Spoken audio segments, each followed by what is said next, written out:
Assalamualaikum warahmatullahi wabarakatuh. Perkenalkan, saya Rita Sama Malafes. Di sini saya akan menjelaskan materi mengelola ruang lingkup proyek, mata kuliah manajemen proyek sistem informasi. Pengertian dari mengelola ruang lingkup proyek adalah proses untuk memastikan bahwa semua pekerjaan yang diperlukan untuk menyelesaikan proyek telah didefinisikan dengan jelas dan hanya pekerjaan tersebut yang dilakukan. Pengelolaan ruang lingkup proyek mencakup identifikasi, perencanaan, pengendalian, dan verifikasi terhadap apa saja yang menjadi bagian dari proyek, sehingga tim dapat mencapai tujuan proyek sesuai waktu, biaya, dan kualitas yang diharapkan. Tujuan dari mengelola ruang lingkup proyek yaitu yang pertama, mencegah scope creep, yaitu menghindari penambahan tugas atau fitur di luar rencana tanpa evaluasi dan persetujuan formal. Yang kedua, memastikan fokus, yaitu menjaga tim proyek tetap fokus pada tujuan dan sasaran utama. Yang ketiga, pengelolaan efisien, yaitu mengoptimalkan penggunaan sumber daya, waktu, dan anggaran. Yang keempat, pengendalian perubahan, yaitu memberikan mekanisme yang jelas untuk mengelola perubahan yang mungkin terjadi selama proyek berlangsung.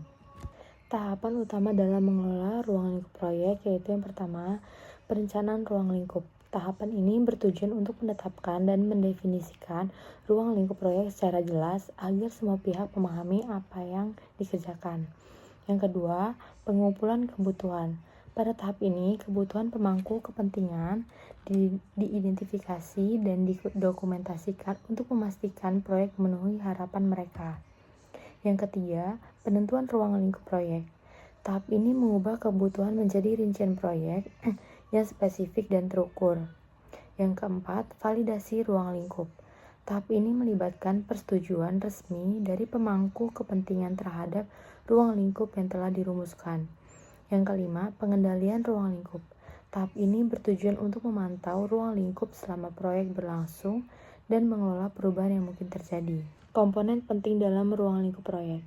Yang pertama, tujuan proyek, yaitu pernyataan yang menjelaskan apa yang ingin dicapai oleh proyek. Komponen ini memberikan arahan strategis kepada tim dan membantu menentukan keberhasilan proyek. Yang kedua, batasan proyek. Batasan proyek menetapkan apa saja yang termasuk atau in scope dan tidak termasuk atau out of scope dalam ruang lingkup proyek. Yang ketiga, hasil akhir. Hasil akhir deliverable adalah produk, layanan, atau hasil yang akan dihasilkan oleh proyek. Komponen ini menjadi bukti keberhasilan proyek dan harus memenuhi kriteria kualitas yang ditentukan. Yang keempat, kriteria keberhasilan. Ukuran untuk menentukan apakah proyek berhasil. Manfaat dari mengelola ruang lingkup proyek yaitu meningkatkan efisien proyek, memastikan sumber daya digunakan hanya untuk tugas-tugas yang relevan, mengurangi risiko, yaitu membatasi ruang lingkup membantu meminimalkan kesalahan akibat pekerjaan yang tidak direncanakan, dan memastikan kepuasan klien, yaitu dengan ruang lingkup yang jelas, ekspektasi pemangku kepentingan dapat dikelola dengan baik. Terima kasih. Wassalamualaikum warahmatullahi wabarakatuh.